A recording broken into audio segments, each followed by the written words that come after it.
You're listening to the OK Dad podcast. Please leave your message for Daddy. Okay, Dad podcast. Let's start this thing. Can you not put that on YouTube? You're listening to my husband talk a lot. Yeah, I'm happy to participate. Awesome. Well, like I said, let's start right at the beginning, and then we'll this is just a broad interview on you, and then whatever we do have that comes up, like, hey, let's just explore that topic and see where it goes. So Perfect. Like I said, a lot of people have children that are on here. Even if you don't have a dad or you don't have a mom, I think everybody needs that father figure role in their life. And it plays a big part in people's upbringing and who they are as a person. Even if you're missing a father figure in your life, even if your father wasn't there, the idea of not having a father is vital to that person that's growing up and is being raised. So growing up, were your parents married together? Yeah, my parents were married. They got married in 1950. They stayed married until my father passed away in 1996. So about 25 years ago. I was raised in what would have been considered a traditional home. My father worked a lot, sometimes two jobs, often, I didn't see him, came home late at night and so forth. My mom was it was a very religiously strict home, a raging disciplinarian. Today, the discipline we got would be felony child abuse, and we would have been removed. No, I'm serious. We would have been removed from the home. What that did to me, I don't have a lot of positive memories of growing up. I didn't do well in school, even though I could. I actually skipped a grade, because I was intellectually advanced. I was emotionally behind. I was always in trouble at home. I remember sometimes wondering by myself why I got, spanked is what we called it, but it was beat every day. I remember even in high school hiding in the locker room and changing last because I didn't want anyone to see that I was black and blue. Yeah. That kind of thing. What that did to me was I lived my whole, and part of the deal was you can't talk about anything because everything in family is private. So no talking to anybody. Everybody else is wrong. And especially those head doctors, shrinks, they're evil monsters and their only purpose is to take you away from God. Mm-hmm. That was kind of the framework. So I started experimenting with drugs by myself, like things like sniffing gas and whatever when I was 13, because I just hated life. So from the time I was 13 till the time I was 53, so for the next 43 years, I spent all my effort trying to be okay, trying to prove that my mom was okay. Now, my dad was there, but my mom sort of pushed him around, I would say abusively also. I remember sometimes, even as an adult, when I was married and had kids, we'd go visit, and the way she'd talk to him, I would really get angry in myself. And so I lived that way for 40 years. Was it just you, Kellan, or did you have any brothers or sisters? So it's interesting because my mom got married really young. She was 17. My older sister, I have one sister that's old and four sibs that are younger. So there were three of us, my older sister, me, and my first younger brother.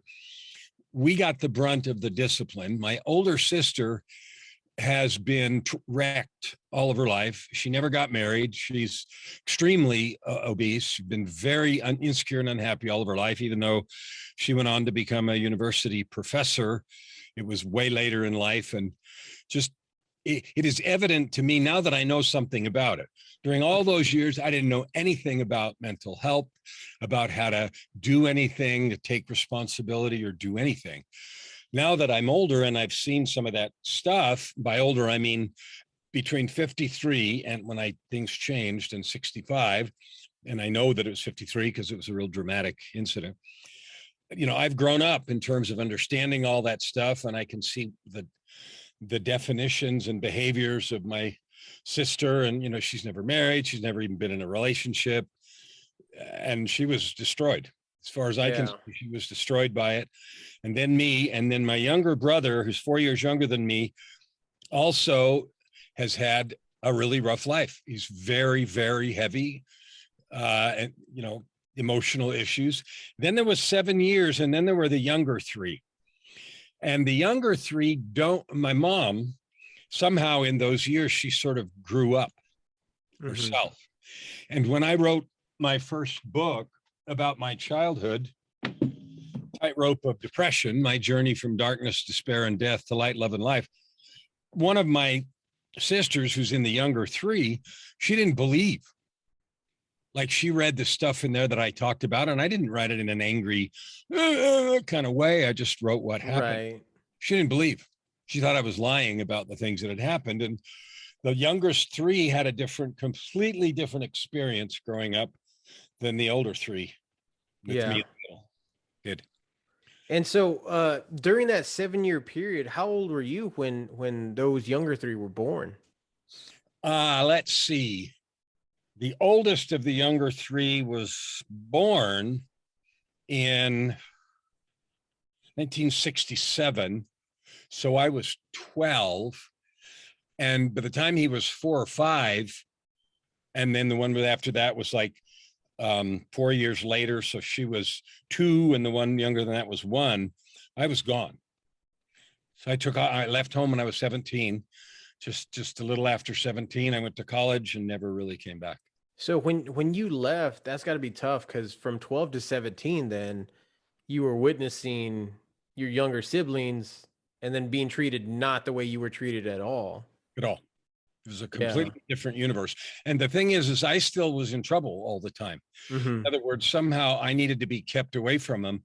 It was funny when, I was treated, because I was the outcast, even at 15. I was used as the bad example. Yeah. Younger three. But you got to remember, the oldest of the younger three was only 5 when I left. Right. So when he's 3 years old, he's not going to know, 2, 3. Yeah, 4, he's not going to see that. No. Right. So even with that is tough, because when you look into like psychology and even criminology, if you put a label on a kid, especially early on, whether it's true or not, the child starts to believe that that's what he's labeled as. Did you ever feel like since you were labeled as that, you had to act that part now?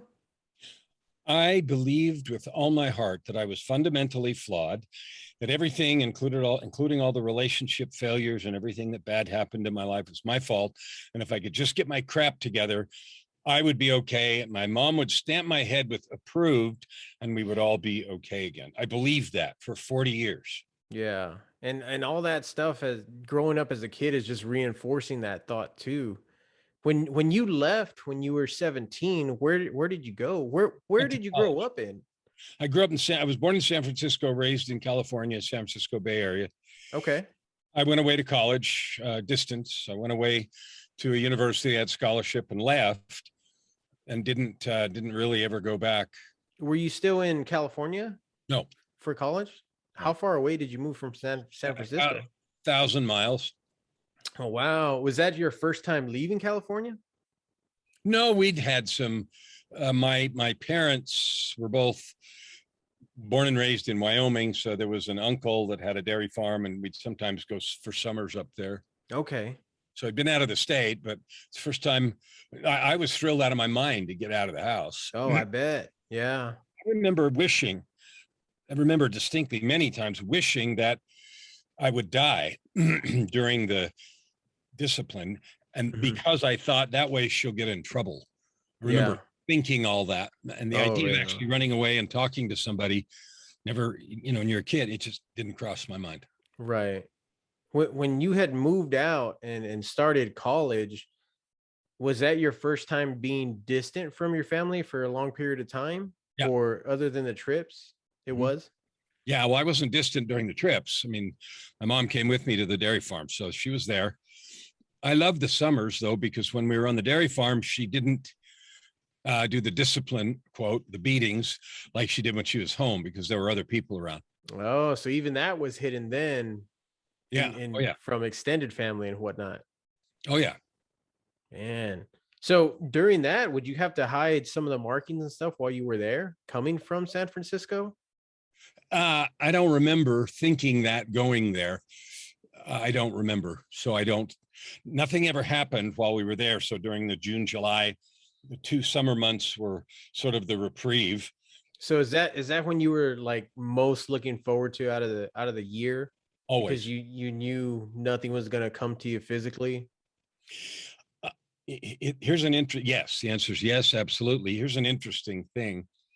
Since all my grown up years, from when I left home to 10, 12 years ago, when I finally realized why I felt that farm and that valley that it was in and everything was like heaven. Like my memories of that place were almost sacred. And I didn't really understand why until now. I mean, these years, now I understand, because it was safe. It was safe to be alive there and to live and to do things. And then Kellan, from your college, what did you study at college? I got a academic and mathematics scholarship. Okay. And then did you start having any kind of relationships with anybody through the college to your 40s? Yeah, I was married and divorced 3 times. Oh, I wow. never knew how to love. I didn't know how to be a partner. The women that I attracted into my life were broken. One of them had been raised by an alcoholic stepdad, and she had all kinds of problems herself. But I was too ignorant. I knew how to do one thing. I knew how to make money. So I went to work, I got promoted, I did all that stuff. I could make money. I didn't know how to have a relationship. I didn't know how to support anybody. I didn't know, and I didn't deserve anything good. So I would sabotage things. And then another one of the women I was married to, her mom had committed suicide when she was 12. She was broken and had huge abandonment issues. I understand all that now, but at the time I didn't. At the time, you're just living life. Yeah. I didn't know what was going on, and I didn't know how to support them. I didn't know how to even talk, So I'm sure I was a disaster as a partner. Right. And even looking back at it now, we can probably directly correlate that to your childhood. Would you say? Well, yes. Here's the thing. I'm responsible as an adult for my own actions. So when I got married, and then stuff happened, not okay in the relationship. And by that, I mean, eventually I cheated on him, or I started using drugs, or all because of my own misery. Remember, the foundation was I'm useless and worthless. So when those things happened, I'm responsible for my own behavior. But the abusive upbringing and the depression that I was experiencing about my own worthlessness for all those years. And remember, for the 40 years, I never talked to a soul. So it shaped me, and I didn't have enough sense to slam my fist on the table or hit it nicely and say, enough. I'm done living like this until I was in my 50s. And so walk me through that day. How did, if you still have that picture in your head, the day you decided when enough was enough? Well, I didn't decide. God decided. It was a divine intervention. At the time that happened, I was a $3,000 a week cocaine addict. I was holding down a very high-powered, high-profile job. I was single again for the 3rd time because I'd trashed the 3rd marriage. I was a slow motion train wreck. Eventually, it would have all crumbled. It was August of 2007, and in a very short period of time, a couple of weeks, some impossible things happened that can't happen. And for example, one night, it was Friday, and I was home from work, and I had 4 teenage kids living with me, a single dad with 4 teenage kids. And because I was making so much money, the $3,000 a week was lunch money, and I had a nice place and could afford whatever I wanted. One night on Friday, I was getting ready to go out and start a weekend bender, and all of a sudden, about 8 or 9 o'clock, before I went out, I had this urge to watch TV. Now, I was not a TV watcher. I owned a gigantic, biggest TV you could buy, but I didn't know how to turn it on. So I had to ask one of my kids how to turn the TV on. So they turned the TV on, and I sat down to watch it. And the program that came on was a program called Intervention, which I had never heard of. Mhm. Intervention's a reality TV show. I guess you probably know what it is, right? Yeah, I haven't seen episodes, but you're right. I know of it. Okay. But I think, I think we're speeding by some things, Kellen, that Oh, I don't want to just I don't want to just speed by them too. So even coming up to that, because even now, I think I've had a couple people talk about drama, past dramas in their life on the podcast, but leading up to it too, I know a lot of people are probably listening and thinking like, "Whoa, like that's pretty heavy stuff to be going through." And now you're able to talk about it with courage and upfront and honest, not only with me but with yourself first, which is a big accomplishment. So I think you deserve a congratulations for that, because that to me is one of the things you need to do first, is confront yourself with it. But leading up to that, how long was this drug addiction going on? How long were these benders going on before they got to this point? Was it a gradual climb, hmm. or was it something that you were able to get addicted to really quickly and then it just grew from there? Well, it had been growing, escalating pretty regularly the last 7 years. So from 2000 to 2007, 2000 is when my second marriage fell apart. I got married again a few months later, and that only lasted a little while. And drinking started, and then more drinking and more. And pretty soon I was introduced, I began using other kinds of drugs. And the list was as long as whatever's handy, because the real addiction was to self loathing. The Right. substances were just whatever's handy so I don't have to be conscious. Right. So it started with alcohol, and Yeah. then when that wasn't enough, you just started trying to fill that void. My favorite saying was, I just want to be unconscious. Yeah. And drugs are a great way to do that too. So I can see how anything that you were trying to do, trying to get your hands on, and when your drug of choice, whether it be alcohol or cocaine or whatever it would be, when that wasn't enough, did you find yourself looking for something else, or did it just kind of fall into your lap?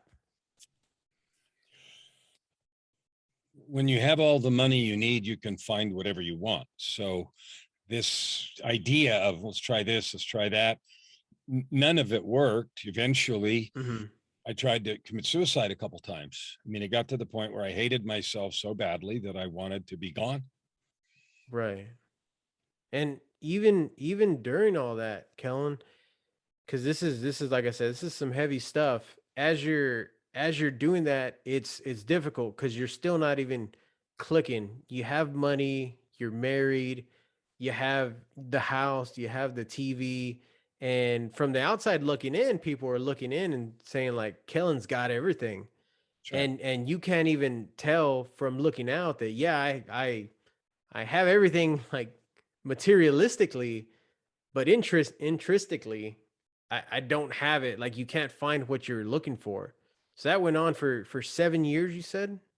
Yeah, gradually growing. And in that time, I'd been married and then divorced again for the Hmm. third time in 2005. That third marriage ended. That only lasted 4 years. So, And when did you have your children? oh, all through there. I didn't have any from the third woman I was married to. It was all from the first and second I Okay. was And married to. And they were all kinds of ages. yeah, throughout the years. So as they're helping you turn it on, you get the television on, and what happens next? Well, I sat down and I didn't know anything about any of the programs. When I said I didn't watch TV, it was true. I actually didn't know how to turn it on. Hmm. So it turned on to whatever channel was on, and it was this reality show, which is titled Intervention, which is, for those that may not know, it's a reality show about families who are worried about a loved one with a problem, usually drug or alcohol or something. And so they stage an intervention. They call a counselor and they lure them somewhere, and then they confront them about this problem and try to urge them to get some help. And like I said, I had never heard of it, but I watched about 10 minutes of it. Hmm. And the protagonist, the guy that was in trouble, was a man, and he was a high ranking executive with a cocaine problem. So I watched about 10 minutes of it and I said, I'm not watching this crap. And I Yeah. turned it off. About 20, 30, I still didn't go out. I was getting ready to go out.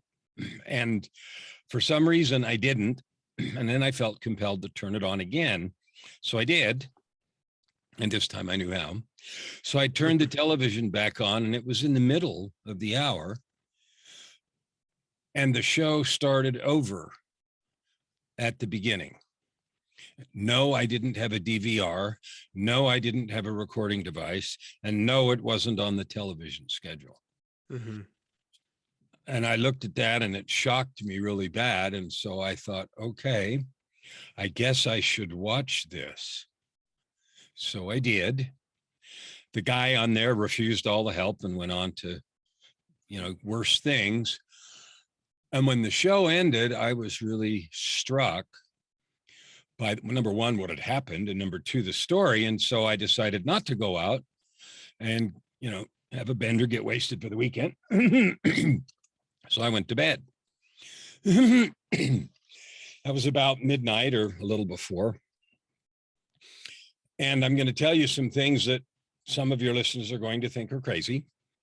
I went to bed and went to sleep. And for the next unknown period of time, I found out later how long it was, I was gone, out, what felt like out of body. I felt like I was in hell. All of the scenes of my misbehaviors and things that I'd done wrong were in front of my eyes, not in a really screaming, accusing way, but they were just there. And after a period of time, a voice said, "It is enough." Not angry, not anything, just "it is enough." So I woke up and realized that I'd been out for 17 hours because it was 5:00 on Saturday afternoon. Mm-hmm. So I interpreted that extraordinary occurrence to be an invitation to change everything. So I got up, took a shower, threw away $1,000 worth of stuff, and never touched it again. Wow. Man. And so since that was when you were 50, 53? Yeah, it was end of 2007. So since 2007, you haven't touched any kind of substance. Wow. Congratulations, Kellan. That's a big move, especially from 7 years worth of it. So what happens after that? Did you decide to change any other habits in your life? I knew I had to, this is one of those very dramatic things. I knew I couldn't stay doing the things I'd been doing. I knew I had to leave the job, the line of work, everything that I was doing. And I had to completely change my life. Mm-hmm. And so I didn't have any idea what I was going to do. I just knew I had to quit what I was doing and go do something else that was as yet to be determined. And we're not done with the story because 2 weeks went by and I hadn't resigned yet in the position that I held because it was a very high ranking position. Mm-hmm. I used to get free things all the time, free expensive gifts, free tickets to this, box seats, to games and concerts and that sort of thing. And so one thing I got was a pair of tickets to a classical concert at the premier sort of venue in town. And it was to see an extraordinary classical musician, Yo-Yo Ma. If you know classical music, then you'll know who that is. And if you don't, it's fine. But he's an extraordinary guy. So because I was single again, I always get 2 tickets. And so I gave the other one away. And I said to the groups that I managed, I said, "Who likes classical music?" And somebody said, a woman in one of the groups that I managed said, "I do." And I looked at her and I said, "Have I ever given you anything?" She said, "No." She said, "Okay, fine. Here, see you there." So halfway through the concert, now the seats were together, of course, because you get 2 tickets, but we didn't come together. Halfway through the concert, I had a very, very powerful feeling that felt like what had happened 2 weeks before. And I got to remember, I'm 2 weeks stone cold sober at this point. Mm-hmm. So I had this feeling that said, "You need to marry this woman." And I argued furiously. I said, "That hasn't worked out very well for me. Are you sure you don't have your wires crossed? This is like not happening, right?" Yeah. So later that night, a little bit after the concert was over. They were backstage passes, of course. So we're backstage meeting the conductor and, all the people, and the feeling came back stronger. And it said, and you need to tell her tonight. Well, I argued furiously, but you don't win those arguments. Right. So I did, and it went about like you would have expected. Are you insane? Yeah. Are you out of your mind? What are you talking about? I could have been sued for harassment or something. I mean, she worked in one of my groups, right? Mm-hmm. So the night ended, and 2 weeks later, in the next 2 weeks, she had her own set of experiences. She left, she quit her job, I quit, and we've been together 14 years. So, and that was from not knowing her. It wasn't like we were having an office thing. We weren't doing anything. Yeah. But what that told me was the divine had not only got me sober, but had given me some help. The thing that extraordinary experience did not do was anything about the depressive and destructive tendencies that I had. All it did was get me sober. So then I had to spend the time for the first time in my life going to see someone, talking to counselors, trying to get some help, trying to unravel the stupidity that I had been the whole pattern of my life. And the woman, her name's my wife, her name's Joy.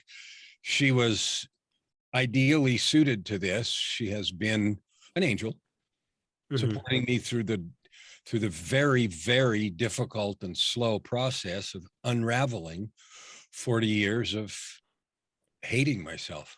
Right. So as your man, one thing that sticks out to me is I tell my wife all the time, if I would have asked you the first time I talked to you to marry me, you probably would have said no and never talked to me again. I tell her that all the time because we feel the same way with each other. We're so in love. We have this connection with each other, but we joke about that. And I say, if I really had asked you like, hey, you're going to be my wife, you think you would have actually looked at me that way? And so you actually lived that. You told her like, we need to get married day one. It was crazier than crazy.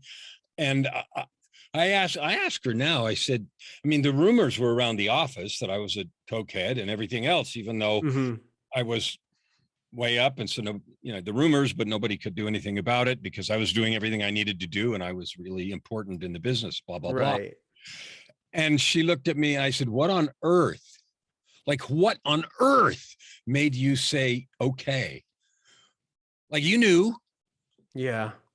The rumors at least. And she said, I just knew that I needed to do this and that it would be okay. Yeah. And so, I don't know all the details of her own experience, but her willingness to do that was another story that's beyond extraordinary. Yeah. To just be open to it, to even start seeing you through everything. So when you started, I like that you're able to accept that there's something that divine helped you get sober, and to separate that you needed to do something on your own to kind of deal with your emotional trauma from the past. And as you were seeking, did you seek out counseling yourself, or is this something that your wife Joy was saying like, hey, we should start to go in this direction? She started helping you push towards some people. How did you know who to seek out to help you with that trauma? We went through half a dozen. She was very supportive and sometimes insistent, not in a threatening way, but if you keep doing the same kinds of things, like you're sober, but this isn't going to change. And so encouraging, supportive, insistent. She looked them up. I found half a dozen. It seems like this guy, she knew me. Seems like this guy might click with you. And so we would go see this guy for a month or two or three. And when I first started seeing counselors, I didn't even know how to tell the truth. Yeah. Because I believed I'm responsible for everything. I lied my face off. I told him, I told him the truth about what had happened. And then I psychoanalyzed myself and said, and I know this and this and this. So, we're doing okay. And it took me a year, 6 months to a year before I quit that crap. Like acting like I was in charge of the process, or to just go in there and say, look, I'm just freaking busted. Here's the things that have happened. What do you think?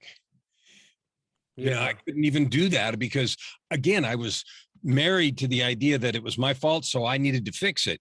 And somehow I needed to know the answers instead of just keeping my mouth shut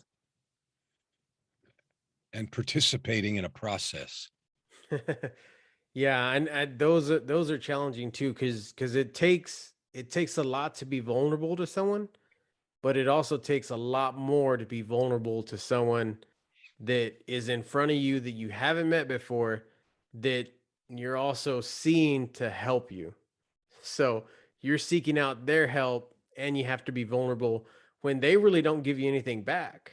When they're there to learn about you, and that is difficult. That's more than just coming onto a podcast, but doing that in a room with someone, it's very difficult to do that.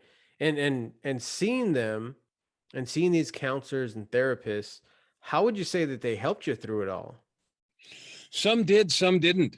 I learned very quickly to see which ones operated from a point of view of, okay, I hear this, therefore this. And some actually listened and worked in a way that suggested, well, what would happen if we talked about this? And, and so I went through half a dozen, sometimes several months, not just one meeting, but sometimes several months. Mhm. And sometimes I would see them, and it just felt like we'd get to a point where we're at the end of this guy's chops.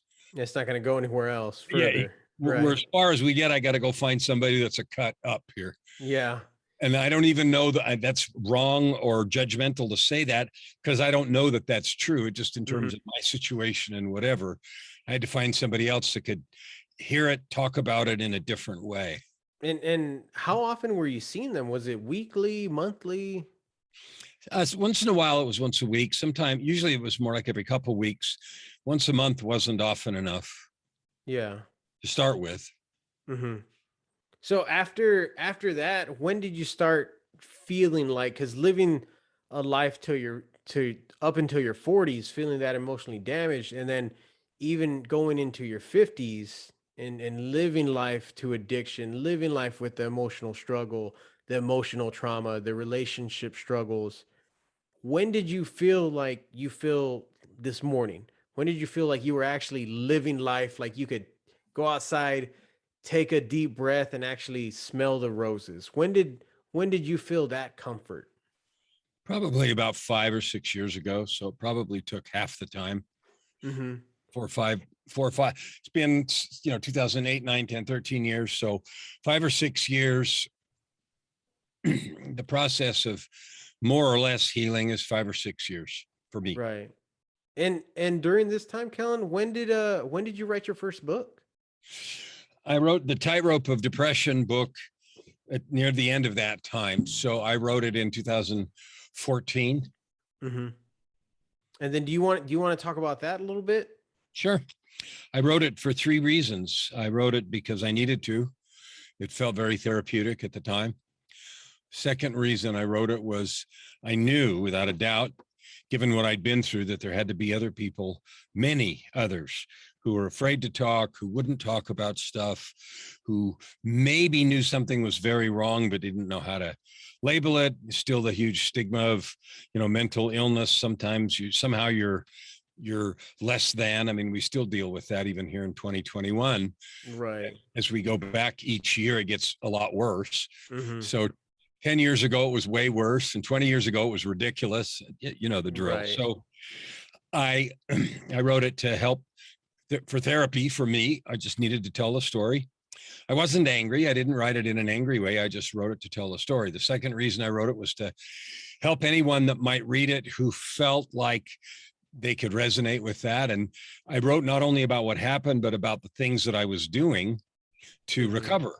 I wrote about different medications that I tried, meditation, which has played a huge role in there, reconnecting with spiritual plane, taking advantage of that, stopping thinking that I was the worst thing that ever breathed air, changing that whole process. I wrote a lot about it at the end.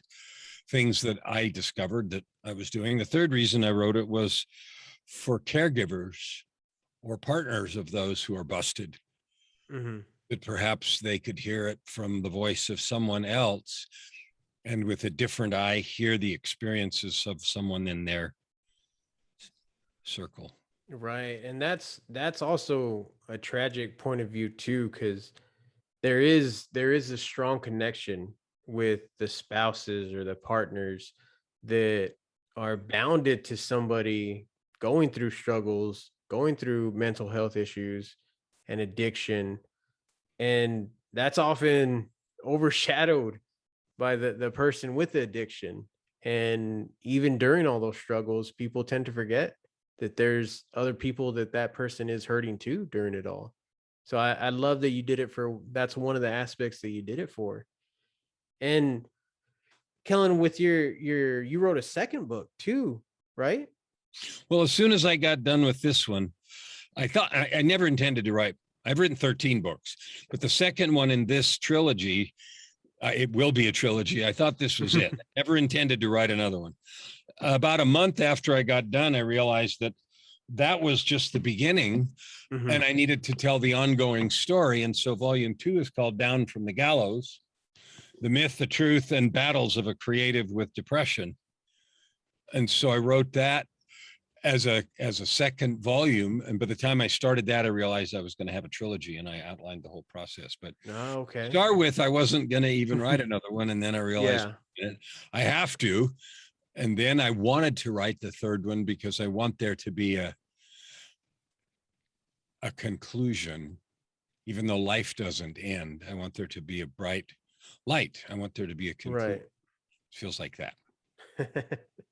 Well, after you get done with all this, like what's a normal day for you, Kellan, now that being through all this trauma, being sober for so long, having a relationship that's worthwhile now with joy, like what's the typical day and week look like for you?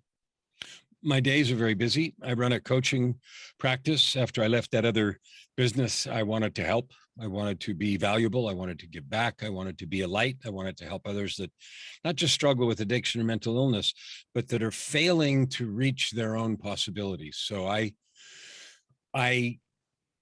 the kind of clients I work with are those who are choosing to end what I call addiction to mediocrity, end settling for what's easy and obvious, and are choosing to make the most of their divine gifts and talents. I start from the premise that everybody's got them. You can choose whether or not to maximize them and then to serve with them. I believe that the ultimate life is a life of purpose, prosperity, and joy that we create by serving with our divine gifts. So that's the kind of people I work with. My week is very busy. That's all I really do. I get up, I talk to people, I talk to clients, I appear on summits, the whole purpose. Yeah. I don't work so I can have fun. I do this work because it's what I'm called to do. And I feel like that's one thing too, like you said, purpose. Like you feel that we're here for purpose. That's something that I really align with too, because I feel like as long as you do have purpose, which we all do, everything else comes with it, your prosperity. And it doesn't have to be measured, by materialistic things, but prosperity, happiness, all that comes with you fulfilling your purpose here. So I like that too. I like I said, I really align with that on that one. Well, Kellan, as we kind of bring this to a close, because this was a lot, I usually like to end it with the guest giving insights. And the way I kind of format this question is, let's say you have all the parents, all the moms, all the dads, everybody listening to you. So what would be one final piece of advice that you would give them before we leave today? I need to frame this because in the mess that I've just described, I had 10 children. Some of them won't talk to me still, even though I've been clean and sober for that long. The damage because of the broken relationships and the addictions was extensive.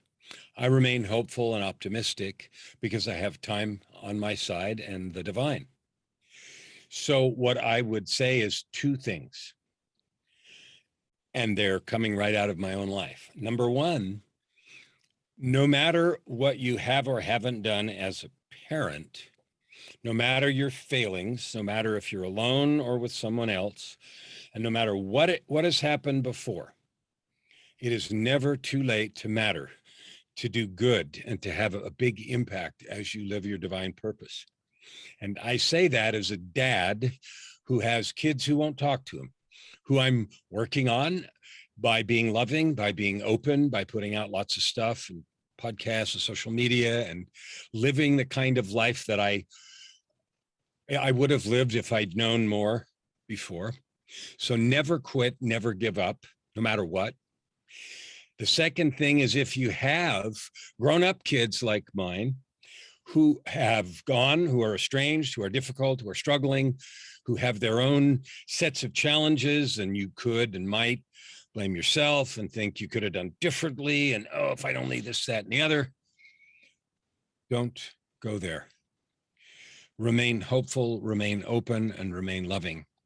I've written a bunch of books, I said that, but I'm also in the middle of 6 more right now. And somebody asked me the other day, why are you writing 6? Why don't you do one at a time? And the answer is, I don't have any idea. That's just how it works.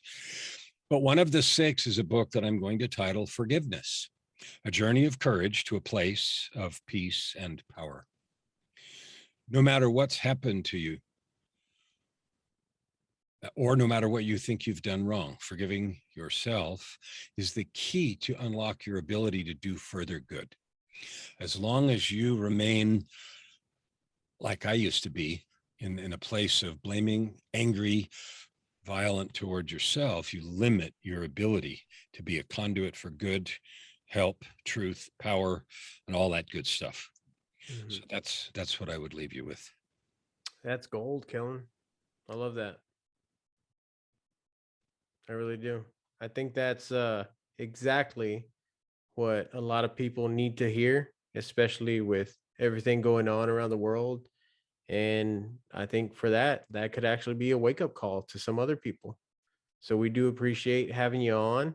So hopefully maybe again in the future we can get you back on, or our paths align again one day. But I do appreciate having you on, Kellan.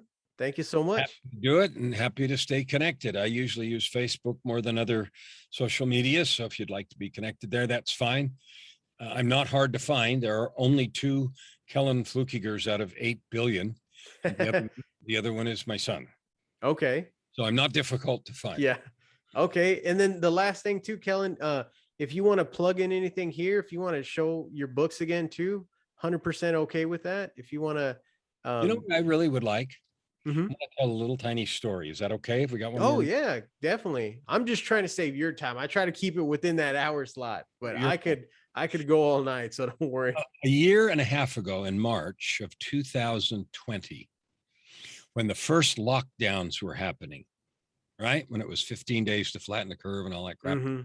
And we were going to lock down for someone who knows that I do motivational speaking and speak at events and do all that, called my wife and said to her, does Kellan have a podcast? Because they were looking for something to listen to, right, as the lockdowns began. And she said, yes. And then she came downstairs and said to me, we have a podcast. And in March of 2020, a year and a half ago, I started a podcast, a daily podcast called Your Ultimate Life. It's 15 minutes, and it's based on that simple thing. You can create your ultimate life, which I define as a life of purpose, prosperity, and joy that you create by serving with your divine gifts. Mm-hmm. What I would like you to do is, if you're a podcast, and I just recorded episode 592 today, or 492. Awesome. So it's been, we've missed a few days when we moved last November, but daily podcasts, we're nearly to 500, 15 minutes. So the thing that I want to give to people isn't, if you want to buy the books, all you got to do is put my name on Amazon. There's a bunch of them. Fine. But I would offer you the podcast as a beacon of hope, encouragement, and a way to keep yourself connected to your own divine gifts. It's on all the regular podcast platforms. And I love podcasters. So yay for you. And I've got one that I've now done nearly 500 episodes. Yeah, halfway there to 1,000 already. 1,000, so. I know. that would be a gift that I would call people to if they are interested. Oh, definitely, Kellan. Well, like I said, I do appreciate your time, sharing your story and your insights. I think these are 100% exactly aligns with the OK Dad podcast, and like I said, with what I'm trying to give back out to the world. Because just like any other day, I don't think anybody that I run in the same circles with would have ever talked to somebody like you. So being able to meet different people and then put that out into the world and people share with, I think that's a beautiful thing. So I do appreciate you being part of that, my friend. Thanks very much. Appreciate you having me. All right. You have a good one. All right, you too. We'll talk later. Hello.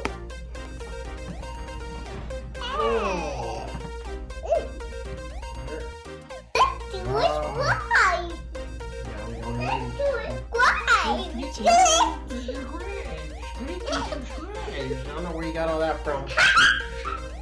I've never said that. What are you listening to, Asher? That podcast.